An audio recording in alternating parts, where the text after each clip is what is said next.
hello there. When Horikoshi knows his memes and he even decides to do crossover memes. Got knuckles free! And Rohan will answer.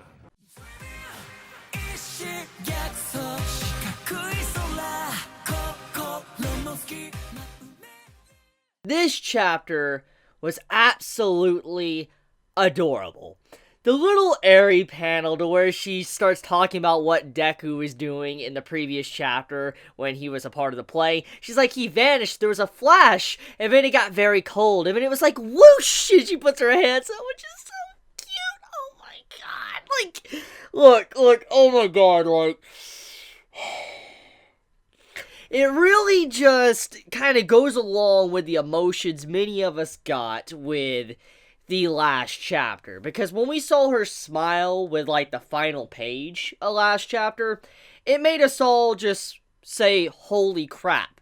After that long journey, we got something like this. And then with this chapter, it carries it even further, and you just see how she's just truly enjoying herself, and you can really see how Horikoshi is actually treating her like a true child, not, kind of making it seem like she's smarter than she is, or dumber than she is. He perfectly is representing a child, and Eri, I just love her character. She felt so real in this chapter with her reactions with Izuku and everybody else, when she was just talking about sound effects and stuff of what happened. She's like, I did what? And all that. I'm like, oh, that's just...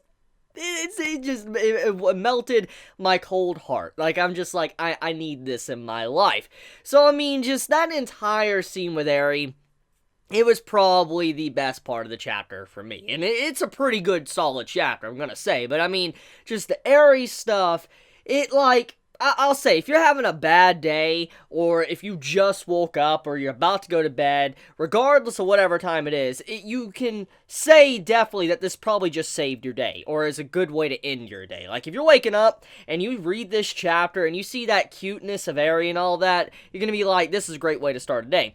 And if you're ending your day about to go to bed, you're like, at least I can end the day off with a smile, and just like, quality stuff. So, I mean, yeah.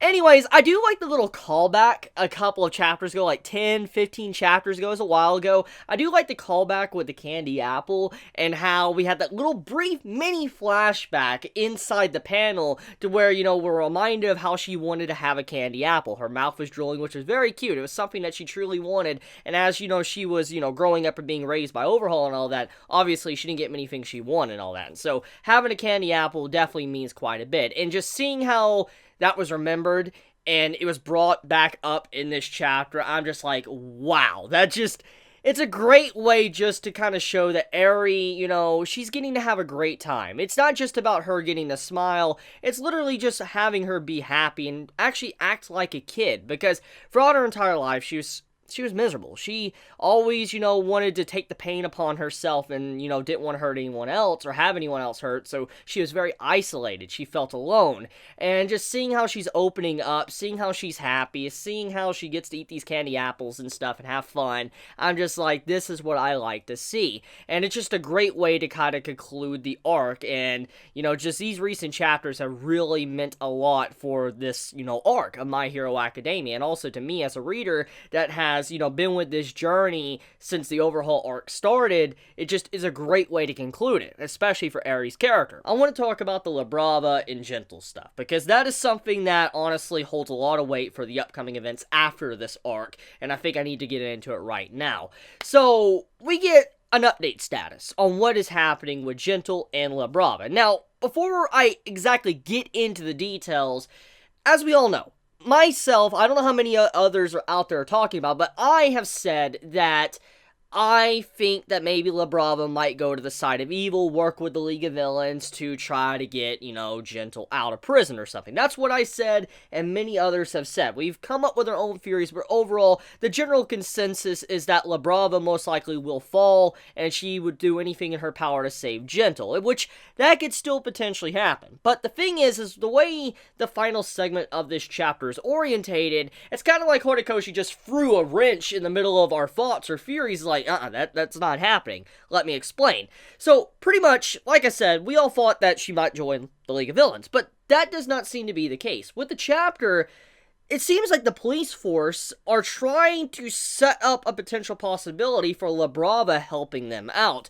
and also reforming Gentle and La Brava as people back into society, instead of just throwing them in jail or in prison, and just, throwing away the key and being done with them. It looks like they're actually wanting to reform them. They're wanting to allow them to become better people, not just completely give up on them, and it really just shows that the society, or at least the police force that are working with La Brava and Gentle right now, they're not just, wanting to move on to the next assignment. They're not just want to get rid of this and all that, get, the paperwork out of the way and then carry on to the next, job they have to do. They obviously care about society. They obviously care about reforming people just for them to go that far. Because when you have the gorilla dude talking to Gentle, he's like, look, dude, he's like, it's only a matter of time until we find out that, La Brava really was brainwashed or not. And the reason why he probably is saying this is because there's probably a quirk out there. I mean, think about Shinzo. I mean, his entire brainwashing quirk. There's probably a quirk out there that could easily figure out if you're lying or not. That's just no-brainer, especially in the police force and stuff like that, and, interrogating, a quirk like that. It makes sense something like that would be a part of the police force. So, him saying, like, it's only a matter of time makes sense. He'll find out the truth sooner or later. But to go further into that, though, he's like, look, dude, he's like, we're gonna find out most likely about that, but at the same time, when we look at your, your track record and La Brava's track record, you guys have a lot of attempts of crimes, all that. Like, you tried to attempt to do a lot of heinous things, but in reality, these attempts weren't really that big. That's kind of where he was going with, and then Gentle interrupted him as like, La Brava had nothing to do with this, or he called her Iba or whatever. He didn't actually call her La Brava. He's acting very formal with naming La Brava because he wants to show that he cares little for her. He was manipulating her, showing that he didn't care about her well-being at all. So I do like that element of how Gentle is, like, name-dropping her and saying her real name, like her formal name, because it shows that he's, like, trying to be disconnected. Like, he's not in a close relationship at all with her. And that really just shows how far he's going to protect her. But the thing is about that, though, he interrupts the man that it seemed like he was going along the lines of saying that maybe it's not that bad, they'll let him off with a warning or something. But then eventually he's like, look, I need a cup of tea and all that. And then, Gentle's like, get me your finest black tea. And he's like, you're getting that instant crap. And I'm just like, lol. Like, really? Like, of all things, like, the man gets some instant tea. I just like, yeah, that's some quality right there. But the way the entire scene was done, it seems like Gentle is not going to really have it that bad, or La Brava. So, let's get into that. So, as we all know, many of us have probably heard in the past, like, if there's, like, some form of super hacker in real life, maybe the FBI or some organization might hire them and use them or something. At the very least, me growing up, I heard this quite a few times, or seen it through stories and stuff. If someone's a super hacker, the government might, want them to work for them, even if they were, doing some really heinous stuff in the past. They're like, hey, we want your skills on our side. So, technically, since La Brava is such a good hacker, obviously the police force want her. They want her skills or expertise. If they can somehow get her on their side, they're like, that's much better than just throwing her in prison and just being done with her. And that's kind of what they're trying to do, obviously, with talking to her about her skills and how she's just doing so many crazy things just on her own this entire time. And I mean, it also shows how she was even able to evade the police for such a long time as well. Because, I mean, that is something that needs to be pointed out. Regardless of how petty their crimes were, for instance, Gentle and La Brava's crimes, the thing is that she was able to negate the police for a very long time, years. So that does show that she has the skills to work undercover, gain information and all that, and obviously the police force, they want something like that. And then, obviously, the reason why they're probably talking to Gentle is because they know if they can get to Gentle, they could obviously make La Brava work with Gentle. So they're like, look, if we're going to want La Brava on our side, we're probably going to need to get Gentle on our side as well, and that's probably what they're trying to do. They're trying to get both of them together to work with the police force, which would be a really nice thing to happen, because it would also allow Gentle to kind of get the dream he wants, be able to become in some way a hero, and La Brava will be able to still be with Gentle, but also doing something for society. So, Yeah. I think overall, that entire final segment of the chapter, it's great setup, because we all thought it was going to be the League of Villains and stuff playing a part with La Brava, but that seems to not be the case at all. In fact, La Brava might be put on a case to track down the League of Villains. Think about that. What if the police force that they can get her on board are like, hey, help us find the League of Villains and all that. Since you're a super hacker, help us find them. I could see that being a thing, which if so, I'm calling it. You heard it here first.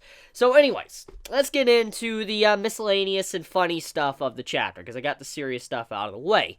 So, anyone else notice that Minato did a fat joke, like, in this chapter? Like, I don't know how many of you noticed that, but after the entire, beauty contest, he's like, I'm gonna have some good material tonight, or whatever. That, along the lines of something like that, and you see how he shakes his hand, and I'm like, oh my god, did Horikoshi really just do a joke like that? I mean, it makes sense. Minato is quite the perverted character, and he's done some pretty heinous things in the past. I like Minato as a character. I know many don't like him. I understand why people don't like him, but I know many don't like him. But I find him funny sometimes. I do like that crude humor, and obviously comedy is subjective. And just that type of joke, I'm like, I just cannot believe I just saw something like that from Horikoshi using Minato like this. Like, I got a lot of good material and all that tonight. So, just like, oh my god, chill. And then we also have the great stuff going on at the beginning of the chapter with how Izuku goes flying, like a flying Izuku, and he just flies in the air, which I thought that little comment was very funny. And then, continuing on with that, I do also like seeing, like, Monoma, how he got really, like, upset, like, he was super salty, but he actually congratulated class, or the third years and all that, and I'm just like, oh my god, this man, you could tell he's really crusty by his face, but at the same time, though, he's congratulating another class. So I'm just like, whoa, this is something else entirely. Then we also had the play at the beginning, which, oh my god, just like straight up copyright. Like, complete copyright throughout the entirety of that. I mean, we had a Harry Potter reference, Azkaban, we had Gondor, we had Romeo and Juliet, we had freaking Star Wars, Obi-Wan and all that. I'm like, are you serious right now, Horikoshi? I mean, we all know, I think many of us by now know that Horikoshi loves Western stuff. Like, he loves, the West, he loves, Star Wars, he loves Marvel, he loves comics. I mean, it's obviously he's a Lord of the Rings fan after Gondor reference, and then Harry Potter as well because of the Azkaban reference. I mean, he obviously loves his fair share of American, movies and stuff. So, I just like that, all the references, even though obviously many might not find that funny. I thought it was really cool just to show that, Horikoshi obviously has a good understanding or has seen these type of series, and it's just something I like to see, because I like Lord of the Rings. It's my favorite live action series, and it's always been my go-to favorite series. I'm talking about the extended cut editions of Lord of the Rings and all that. Fantastic movie series. If you've never seen Lord of the Rings, I don't know what you're doing. You need to stop this video and go watch it. But, seeing how he referenced Gondor and then the Harry Potter series, I love Harry Potter as well. I have all the books. I love the books. I love, the movies. Even though the movies weren't as good as the books, I love the movies as well. And then Star Wars, I'm in a love and hate relationship with Star Wars. I mean, I like the prequels, I like the sequels, I just don't like the newest two movies. I'm not the biggest fan of them, I'm gonna be honest. But, I mean, overall, though, I just like to see this type of event in, My Hero Academia. Shinzo pops out of a roof all bloodied for, like, an event, and I'm just like, oh my god, like, we haven't seen my boy Shinzo in, like, forever, and the first time we get to see this man, he's a bloody corpse. I see you, Horikoshi. You're throwing some shade there, aren't you? You're throwing some shade for the Shinzo fans. But I do hope that Shinzo gets some spotlight very soon. I love his character. Then we have the beauty contest. So, the beauty contest, it wasn't relatively important in the grand scheme of things, I don't think, but it's still nice to see. I mean, we got the three characters pitted against each other. We had Kendo, we had Hato, and then we had, like, Beauty Face that looks like Ivankov from, One Piece and all that. But, I mean, still, just seeing how Hato won, I'm just like, yep, she deserved that. She really deserved it. Out of all the characters, I would have liked Tendo to win, don't get me wrong, but Hato, I'm like, yeah, she needs it. I mean, she's his third year, I would like her to have that type of victory, her to be happy. I'm just like, I'm glad that happened. She looked very beautiful, by the way. Oh my god, I love the dress and the way she looked. She looked very pretty. And then, Tendo as well, like, oh my god, her design as well, just like some quality. I see why Minato's like he's got good material, for later that night. So, yeah, that's pretty much about it when it comes to this chapter of My Hero Academia. Great chapter overall. I think that it truly just, is a blessed chapter. Like, if you are having a bad day, this will definitely cheer you up. I know many might complain about this chapter because they're going to be like, you didn't have any action. You didn't have any action. I need that fighting. I need the fist pumping and all that to have a good chapter. I know this is a battle shonen, okay? I know it's a shonen, but not every chapter needs, fists beating the crap out of each other. I'm sorry. At the very least, Horikoshi knows how to have, variety. He doesn't just need action to have a good series. And I've always been one of those type of guys that do like action, but when it comes to characterization and slice life moments, I do appreciate that quite a bit. So, I mean, any of you guys that probably said that this chapter's bad because it lacked action or it felt boring, I'm just like, look, you can't always have action every single chapter, okay? You can't have that. So, I'm going to end it here. I love you guys. You have a wonderful day or night wherever you live. Please be safe. Chibi out.